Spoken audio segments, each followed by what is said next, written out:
कुछ लोग, आप लोग भी सतर्क रहिएगा, जो भी हमारे समाज की माँ बहन बेटियां हैं, थोड़ा सतर्क रहिएगा। कैसे कि झांसा दे करके लोग कुछ ना कुछ आजकल के क्या करवा देंगे, इसका कोई गारंटी नहीं है, समझे। आज अपने बिरादरी के एक पासवान समाज की बेटी को देवघर में एक दो चार लड़के लोग मिलकर कैद करके रखा है, और उसके बाद डांस वगैरह करवाता है। उसके बाद जब डांस करवा के लाता है, उसको घर में पैक करके रखता है। वो मतलब कैद हो चुका है।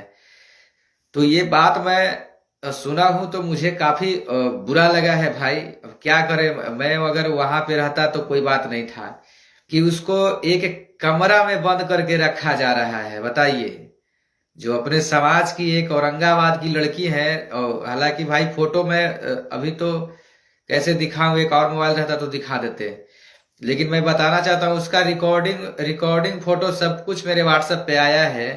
वो लड़की को एक कैद की तरह मतलब जानवर की तरह कैद करके रख रहा है। हालांकि वो लड़की देवघर में है, औरंगाबाद की कोई लड़की है अपने ही समाज के। उनको लोग वैकेंसी मतलब जॉब वैकेंसी करके, प्राइवेट जॉब के दिलासा दे करके उसको ऑर्केस्ट्रा में नचवाने का काम कर रहा है। जब ये बात मुझे पता चला, मेरे मेरे पास कॉल आया, तो कहीं ना कहीं मुझे बहुत बुरा लगा है। और जो भी मेरे भाई हैं जिनके यहाँ के औरंगाबाद के गए हैं, एक बात देखिएगा, क्योंकि कल मैं हो सकता है तो फोटो शेयर करूं, मैं स्टोरी लगाऊं उनका। लेकिन जो अगर औरंगाबाद से जुड़े हैं मेरे भाई, आप लोग पहले शेयर लगाइएगा। मैं कोई ये कहने नहीं है, मैं आवाज उठाने के लिए आया हूं।